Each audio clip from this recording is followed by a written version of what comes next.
हरे कृष्ण, राधे राधे जी सबको। फागुन कृष्ण पक्ष में पड़ने वाली विजया एकादशी व्रत कथा जो इस प्रकार है। तो आइए अब श्रवण करते हैं विजय एकादशी की व्रत कथा। एक बार युधिष्ठिर ने पूछा, हे वासुदेव, फागुन के कृष्ण पक्ष में किस नाम की एकादशी होती है और उसका व्रत करने की क्या विधि है?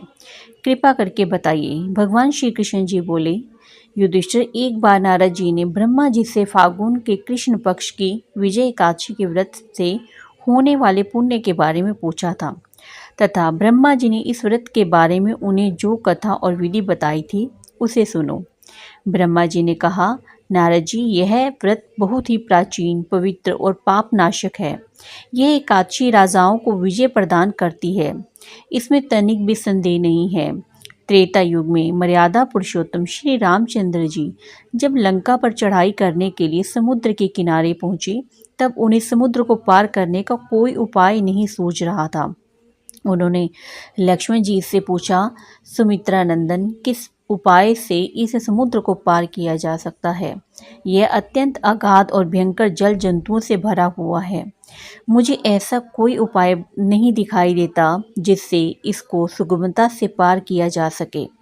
लक्ष्मण जी बोले, हे प्रभु, आप ही आदिदेव और पुराण पुरुषोत्तम हैं।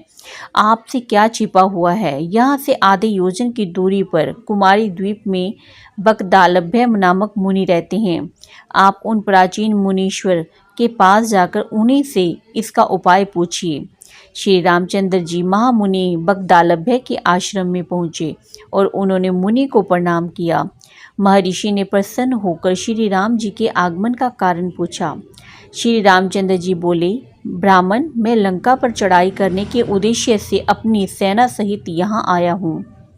हे मुने, अब जिस प्रकार समुद्र पार किया जा सकता है, कृपा करके यह उपाय बताइए।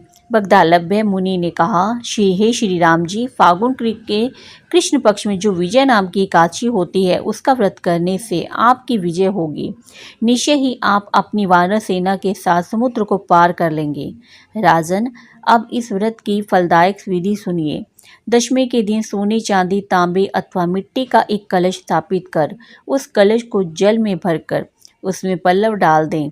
उसके ऊपर भगवान नारायण के सुवर्णमय विग्रह की स्थापना करें।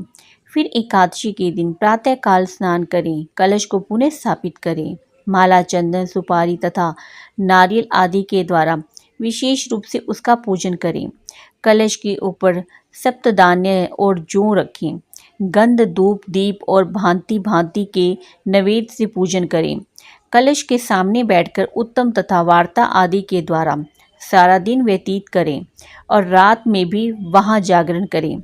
अखंड व्रत की विधि के लिए घी का दीपक जलाएं। फिर द्वादशी के दिन सूर्योदय होने पर कलश को किसी जलाशय के समीप स्थापित करें और उसकी विधिवत पूजा करके देव प्रतिमा सहित उस कलश को वेद वेता ब्राह्मण के लिए दान कर दें। कलश के साथ ही और भी बड़े बड़े दान देने चाहिए।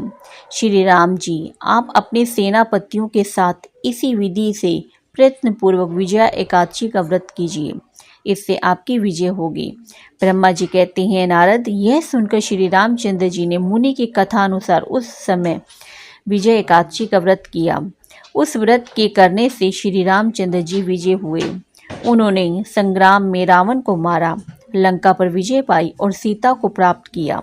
बेटा, जो मनुष्य इस विधि से व्रत करते हैं, उन्हें इस लोक में विजय प्राप्त होती है और उनका परलोक भी अक्षय बना रहता है। भगवान श्री कृष्ण जी कहते हैं कि युधिष्ठिर, इस कारण विजया का व्रत करना चाहिए। इस प्रसंग को पढ़ने और सुनने मात्र से वाजपेयी यज्ञ का फल मिलता है। इसी के साथ विजय एकादशी व्रत की कथा समाप्त होती है। हरि बोल, हरि बोल, हरि बोल। राधे राधे जी सबको।